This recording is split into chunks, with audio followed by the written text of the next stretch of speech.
The Particular Abilities of Marinette and Her Discovery of Them by Planter Fun 06, a Miraculous Ladybug, Batman crossover fanfic. Chapter 13, Part 2. Marinette was babysitting Eli and Etta for Alia, while she and Nino went out on a date. Nora was at her MMA thing that she always does on the weekend, and both Madame and Monsieur Caesar had to be at work. Alia was going to have to cancel her date plans with Nino to watch the twins, and she had spent the entirety of Madame Boustier's class complaining how it wasn't fair that she had to cancel her plans when she and Nino rarely found time where they were both free to relax together, between Nino's music and Alia's blog, along with their other responsibilities. While Alia wasn't expecting Marinette to know what she meant by other responsibilities, Marinette did.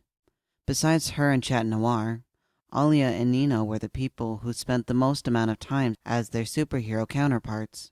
They both worked patrols 4 days a week, and while they were certainly learning a lot about combat, they often helped instruct the others. That wasn't even beginning to mention how much everyone was pitching in remodeling the new base. Marinette wasn't surprised Alia and Nino struggled to find time to spend together, and she felt a bit awful about how the time they did find to each other was being taken away for babysitting. Marinette offered to watch them in her stead. She'd leave gymnastics a few hours early and get over by 7 o'clock to babysit. She had watched the girls with Alia plenty of times before. She knew the twins and their nightly schedules quite well. Alia was okay, even adamant that Marinette could watch the girls. Monsieur Caesar took some convincing. Monsieur Caesar never thought that Marinette was incapable because of her blindness. He had even come to a couple of her competitions with Alia and had seen her do gymnastics plenty of times before, as well as come to the charity event that her and her parents worked in. That hadn't stopped the fact that he was a bit concerned about leaving 2 8-year-old girls who were known for terrorizing their babysitters and running them all off to a teenage girl who was blind. Eventually, Madame Caesar explained to him that they would be fine, though Monsieur Caesar had called her a couple of times to ask if she was okay, and to make sure that she wasn't overwhelmed, and every single time, "I promise, Monsieur Caesar. Ella and Etta are fine. I'm fine. Everything is under control, and I can promise you your home will not burn down. Ella and Etta will still have all their fingers and toes." And everything was okay, only because Ella and Etta were half scared to death of her. They thought she was a witch. Apparently, it was incredibly scary to a couple of 8-year-olds when they sneak away. They really were quiet when they wanted to be. She couldn't hear a thing, but she could see them.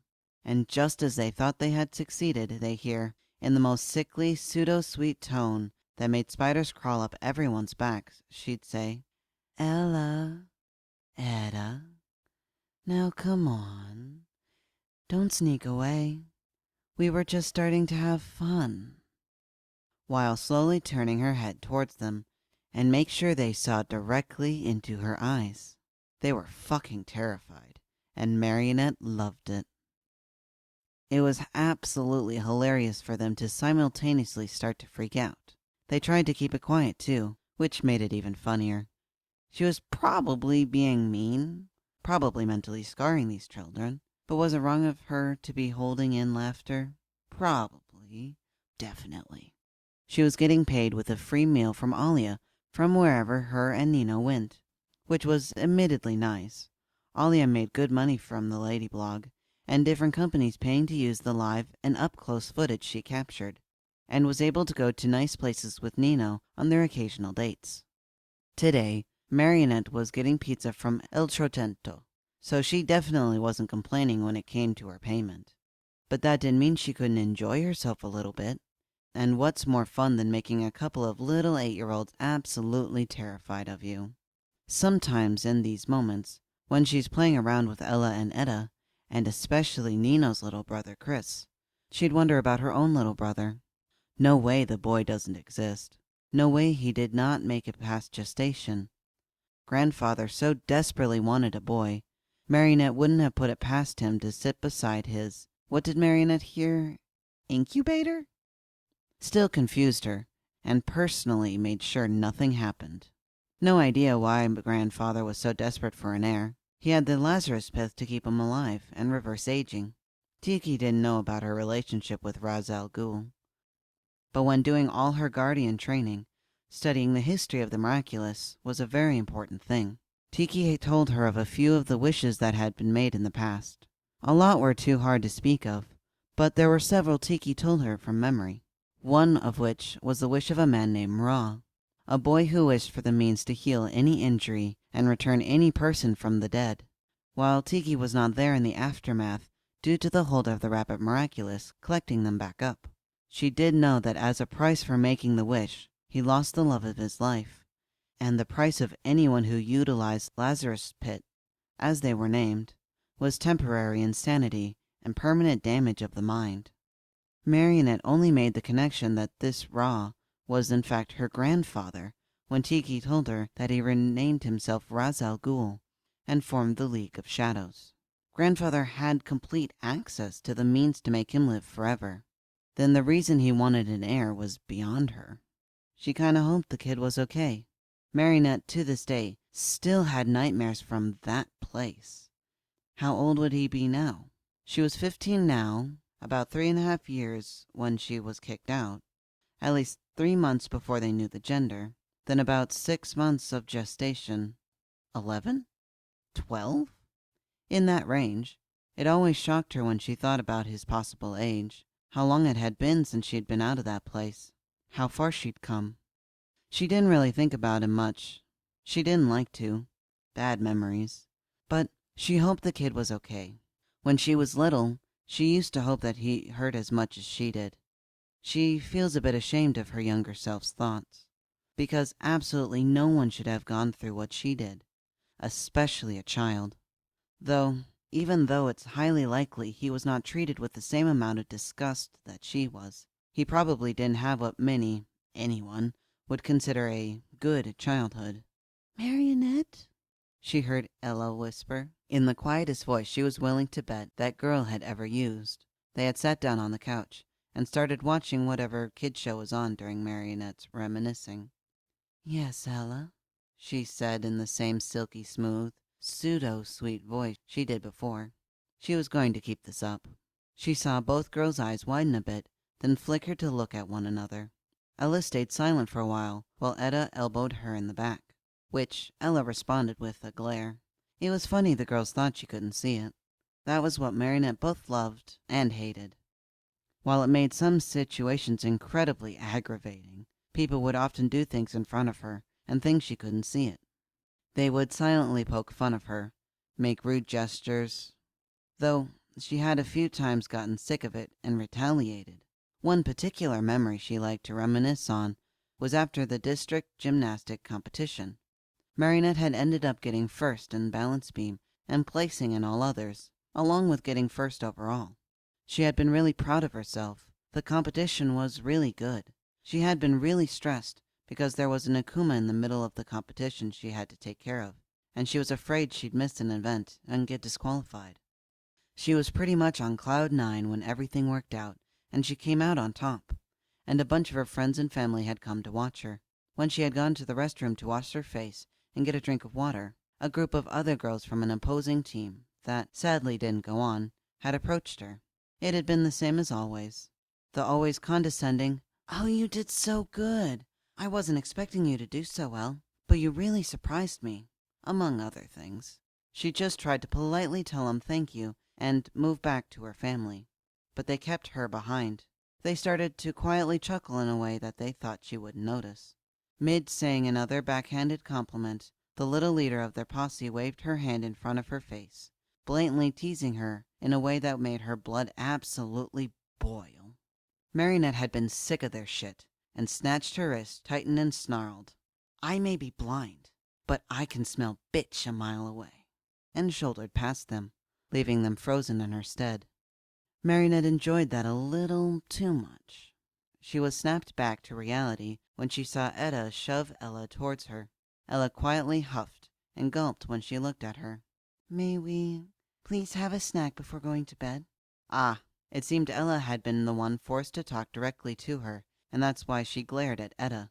Marinette pretended to think it over, humming and turning her head away before coming back and focusing her eyes directly at them. "I'll allow it," Marinette said, before moving her hand in a shoo sort of way. Both girls ran off, being as quiet as possible and making themselves some cheese and crackers, before eating it faster than Marinette had ever seen those two girls eat, and running straight to their bedroom. As soon as Marinette heard their door slam shut, she let out a fit of giggles that she had been holding in and changed the channel from cartoon. Ladybug and Chat Noir were running practices for everyone. Today was Saturday, meaning that everyone was here. They were still practicing on random rooftops around the city. The base had really been coming along with everyone working on it, but it still wasn't ready. They had introduced everyone to it a bit over a month ago, the day after Ladybug had shown it to Chat Noir, and immediately started planning and directing all the renovations. Even Chloe had visited it, on the condition that she was not allowed to take pictures or videos, let alone post it on her unapproved Queen Bee Instagram account. Marinette would prefer the account be deleted. They weren't celebrities. They weren't in it for the fame or praise. They were superheroes fighting a war that, if they were to lose, could potentially destroy the entire universe.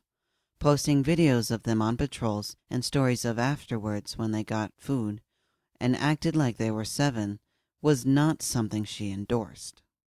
Once Chloe had promised not to publicly share anything, they started making huge plans. Max had gotten electricity running in the base with the use of a gas generator, and had rewired all the lighting, as well as new lighting fixtures. He was currently working on a self-sustainable energy source for them to use. He had compared it to the arc reactor in Iron Man. He said that he would get a prototype up and running in a week. Whether it would work or not, he wasn't entirely sure. The statistics were a bit iffy, and they were working on theories, but they could continue to use the generator until everything was ready. In addition to electricity, they had deep cleaned nearly everything in the base. Considering it had probably been sitting abandoned since 1945, they really wanted to get everything out of there. They took advantage of Pegasus' voyage and dumped anything that had been left in the base, which was only a few pieces of furniture and some outdated science equipment, and cleaned until Ladybug couldn't see a thing. After that, they painted all the concrete walls and metal doors in a paint that had a certain magical mixture in it that would ensure it wouldn't chip. And since the paint on the walls and doors were technically magic, Ladybug was able to see it and had a much better time navigating around the base. There was a full-blown laboratory in the base, and while she didn't want to particularly think about what it was being used for in the past, it was very useful for her now. She had been able to set up all her equipment she got from Fu, as well as all the ingredients he had left her. She would be able to have a private space to practice her magic, and in the case of someone getting injured on patrol, and she needed to heal them. Previously, they would have had to go around and try to find a secluded place to have them be healed. They didn't want the news that Ladybug could heal the sick or injured to get out. While she wanted to help everyone she possibly could, using her Hashin magic could be draining, especially in large quantities. If it was made public knowledge, not only would she be bombarded with people trying to ask her to come and help heal their sick relatives, it could turn dangerous if someone were to get desperate enough to hold people hostage in exchange for them healing a loved one. No one wanted that to happen. As well as she was able to start working on multiple talismans to put around the base, to hide them from detection, and prevent people from accidentally stumbling upon them. She hadn't quite been able to figure out what the recipe called for, since a lot of it was written in riddles, but she believed she was almost there. They were using a large room that was completely lacking in any form of purpose that was close to the laboratory as a meeting room. They had put down dark brown vinyl flooring rather than painting the walls a dark gray like they had for the rest of the base. They painted it a light tan and even put up some paintings. While Ladybug herself wasn't affected by any of this, if this was to be a meeting room, something dark and gloomy probably wasn't the best thing. They wanted it to be one of the more lively rooms, considering they would most likely be in it often. Max and Alia, the only technologically inclined people on the team, were in the process of setting up large computer monitors that they could use, as well as projector screens that they were putting on the walls. Chloe, who had been financing the whole operation using her father's money, had managed to snag a large wooden table and several large swivel chairs from the city storage. So they were truly going to have a meeting room. They were converting the old cafeteria, or what they were guessing was a cafeteria, because of the kitchen that was connected, into their gym, because it was the room with the highest ceilings, and big enough space for them all to do separate things. They were getting mats, similar to the ones in her gymnastic gym that she tumbled on, to line the floors so they would have a softer surface to practice new and underdeveloped skills on without risk of injury. Though those were getting in a few days, and they hadn't wanted to use the gym until everything was put up and ready. Thus, they were stuck using empty rooftops for practice until they came in and they all set them up. Everyone was currently paired up with a partner of their own choice, and she was going around and observing, trying to see things that each of them individually needed to improve on. Ladybug was focused on Rena Rouge and Carapace's fight. They were being a bit too friendly, playful. Ladybug knew that was because they knew who each other was, and they were dating. Ladybug would probably have to split them up. She may spar one of them. Her and Alia stayed up really late last night after she'd gotten back from her date, and ended up sleeping until 12:30. Thank God it was a Saturday, and no one had needed them. And Marinette had a bunch of energy to get out at this practice. Her going against any of them would be a bit unfair, but it made for good practice. Marinette could see their future movements, sometimes even before they realized they were making them. Every breathing change, shift of muscle, Ladybug was able to see, and on top of that, her individual knowledge of multiple forms of Amazonian martial arts from her past life made her a hard competition. It helped them work on their speed and force their responses to become reflex, which was what they were going for. Ladybug sparred with Chat Noir a lot, not only because he was the most trained of the team, but because she couldn't see any of his muscles, or organs, or anything. She could barely see facial features. It was all because she could only see creation, and things that lied in the realm of creation. The only reason she could see Chat Noir at all was because under all that destruction there was a human, and human fell under creation, though he was drenched in it enough so she could see almost like a silhouette, probably closer to what other people saw. She was still fast, but it made good practice, because it forced her to think more. When Carapace tackled Rena and started to tickle her, Ladybug stepped forward to break them up, and switch them out for different sparring partners. She hated to have to be the bad guy, but they were at practice, and she very much wanted to get work done. That was when she saw a familiar two-dimensional circle appear behind her, and saw a very familiar Bunnex step through. "Come on, all of you. You have work to do."